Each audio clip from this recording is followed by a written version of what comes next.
Wakati nga Ssaalongo Siraje alinye stage, waliwo omuvubuka eyatandika okuwaga ne Ssekuwaga yenna yenna. Ssaalongo bakubira ddala Ssaalongo bakube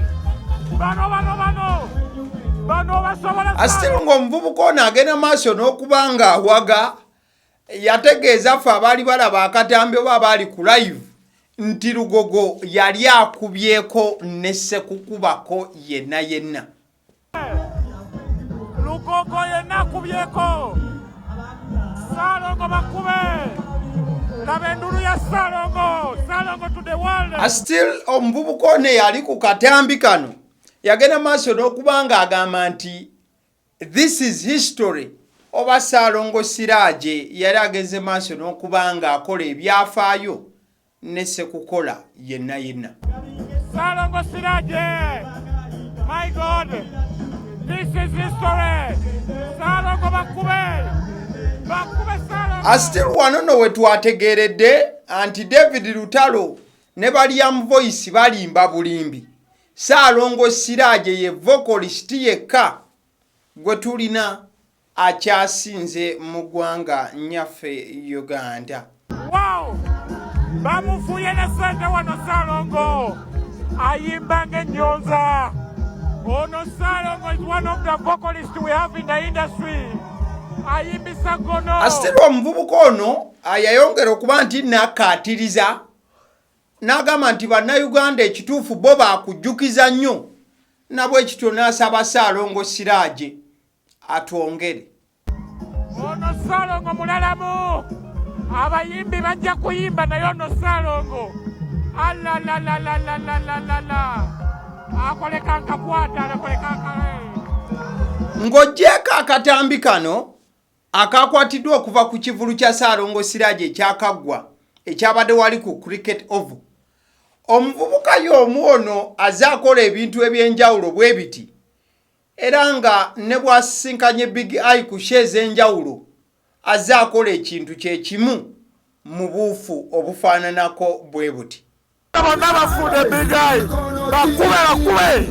bakube ajabadda webale nnyo. Akatambi kano oba obutambi buno bubiri bwengeze maaso n'okuba nga nkuzannyira bulina eddoboozi lya muvubuka omu agenda maaso n'okuba nti awaga n'okulaga nti ekintu kikutte era kipiipye. Omuvubuka oyo bangi babadde beebuuza muvubuka ki eyabadde nga agenda maaso n'okuba nti apikaapika Ssaalongo Siraje we yalinyidde stage. Omuvubuka oyo ekifaananyi ekyo kyolaba ekigazi ono ye Ssaalongo Siraje waggulu ku stage. Kati side eno waliwo omuvubuka gw'olaba akutte essimu agitunuza mu Ssaalongo Siraje. Omuvubuka oyo ayambadde essaati ya checked oba erimu engeri y'obukuubo. Gayo oyo ye yabadde agenda maaso n'okuba nga akwata akatambi ako ke tutandise nako era akafuuse viral oba akatambudde nnyo ku TikTok n'emikutu emirala. Gayo ono yaani? Gayo ono amanya ge ye Sin Styles era alina n'omukutu ku YouTube ne TikTok n'emikutu ewalala. Gayo ono ye Sin Styles. Gayo ono yakolako by the way ne ku mukutu gwa Vibe Life UGO gwaba Jenkins Mugasa Badbadu n'omukulu Eddie Sendi. Mukadeke kamu Gayo ono Sin Styles ali wali ku Fangon era y'omu ku magye ga Alien Skin oba amagye ga Fangon era reportinga nnyo ebintu ebiba biva ku Fangon wano nawali. Gayo ono bwe yabadde akwata akatambi kano ng'akwata Ssaalongo Siraje, buli eyamuwuliddeko yagambye nti osanga Sin Styles ono ng'ebifaananyi byogenda maaso n'okuba nti olaba yeyagenda maaso n'okuba ng'apikaapika Ssaalongo Siraje n'amugamba nti Ssaalongo bw'otagenda Lugogo Cricket Oval ewasigadde yonna wajja kuba wafunda, genda obakube. Era buli muntu agamba nti Sin Styles yandibanga ye yasindikiriza Ssaalongo Siraje okubanga ayingira Lugogo Cricket Oval. Mubufu bwe bumu nga sinakomawe Wasini Styles kansoke ntwaleke wa Ssalongo Stage embeera gyalimu oluvannyuma lw'ekivulu ekyo kyagenze maaso n'okubanga akuba Lugogo n'agifufugaza. Ssalongo Stage has this to say. Abantu yagala bweyagazi Lugogo yawedde mukono kyekyo mukono mwebale nnyo Lugogo mwebale nnyo. Amubufu bwe bumu Ssalongo Stage ayongedde n'okulaga ebifo ebirala gyagenda okubanga akubazi extras oluvannyuma lw'okuba nti afufugaza Lugogo. Agamba nti ab'Emityana Luweero n'ebitundu ebirala pwa agenda bakuba mu ngeri ya pwa. Mukwano ab'Emityana tujja Luweero tujja Mityana nga 21 tuli awo ku Friday tewali kusikiza pwa. Thank you so much. Kale eyo yembeera Ssalongo Stage mwali oluvannyuma lw'okuba nti no yakubye Lugogo Cricket Oval. Abalabirizi b'ebintu bangi baadde bagamba nti ekivulu kino tekyagenze maaso na kubanga kikwatayo, era abandi ne bagamba nti Ssalongo agenda kubeera stressed nnyo, agenda beera depressed nnyo, naye Ssalongo yagenze maaso n'okubalagako nti tewali kimuyigula ttama. Lugogo yagimaze ate agenda kubanga alumba n'ewalala wanji mbufu obumu oba obulala. Mbadde nkyagamba ku Gayo Wasini Styles. Gayo Wasini Styles amanyiddwa nnyo okubeera ku bivulu ebyo biba bigenze maaso n'okubanga bigaana.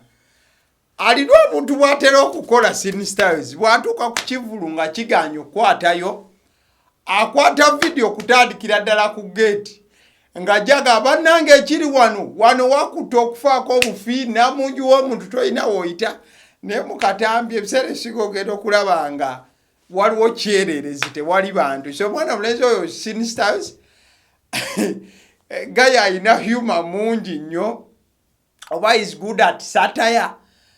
Bw'oyinza okukigamba bw'atyo nti ayina ebintu anyumirwa nnyo ebyonooneseso. Yabadde ku kamera ng'agenda maaso n'okuba nti apika Ssalongo Stage, era abandi ne bagamba nti yandibanga y'omu ku kakiiko akagamba Ssalongo Stage twesogge Lugogo Cricket Oval. Mbufu obwo ababadde tebamanyi ku Ssalongo Stage. Ssalongo Stage industry eno agimazeemu emyaka egitaka wansi wa 10 by the way. Ssalongo Stage okuyimba teyakutandise jjo, tho nga muyinza oba mubadde temumanyi bumanya. Ssalongo Stage yayimba dda mu biseera bya bukedde ng'etinta. Bw'oba ojjukirako Miles Lwamiti we yakubirako ku Bukedde TV waliwo program bagiyita Omubimba, then Katongole Omutongole n'ajja n'akola full dose, then Delta TV we yajjira. Ssalongo Stage emikutu egyo yagikozesanga nnyo. Era akayimba akatugende abumu ku buyimba bwe yabadde agenda maaso n'okulonkinga nti Naalu tugende. Naalu ke kandi bakapyamu akayimba katugende kayimba kadda ekitone nnyo ka myaka 7 emabega gwe bayita Ssalongo Stage. Ssalongo Stage y'omu yamanagingako ko Chameleone, naye ku bwa manager bwe ne Chameleone wiiki teyawera nga Ssalongo Stage agenda maaso n'okuba nti amanaginga Chameleone. Ssalongo Stage omu ku bagenze maaso n'okuba nti bamuwa confidence ogenda maaso n'okuba Lugogo Cricket Oval ye mwana mulenzi Palaso, era ng'ono mukwano gwe nnyo ekigenze wala. In that Palaso yalese ne maama we mu kivulu kino n'amutuuza wali ku table ya VIP balabe nga Ssalongo Stage agenda maaso n'okuba nti akuba Lugogo agishating down, of which Palaso bwe yajja ku kivulu ekyo yaseerera n'okuseerera ku stage ne yeekuba ennume y'ekigo. Simayo babuze bwali bwa stage kuseerera n'ebiringa ebyo, but that is Ssalongo Stage for you. Tubakulisaayo mwenda abagenda mu kivulu kya Ssalongo Stage ne mugenda maaso n'okuba nti mukekwasaganya mbufu obwo oba obulala. Ne Wasini Styles weebale taata emirimu gye watuusaako engalo n'emimwa n'okubeera nti Ssalongo Stage omuzaamu vibe nga bagenda maaso n'okumufuuwa. Abasiddiyo omusunsuzi ly'erinnya eryange agaliwo gwe mukutu kwoli genda maaso n'okuba nti olikinga vidiyo eno. Thank you so much. Mwebale nnyo nnyini ddala okubeerayo n'okubeera nti mulaba. Asante sana.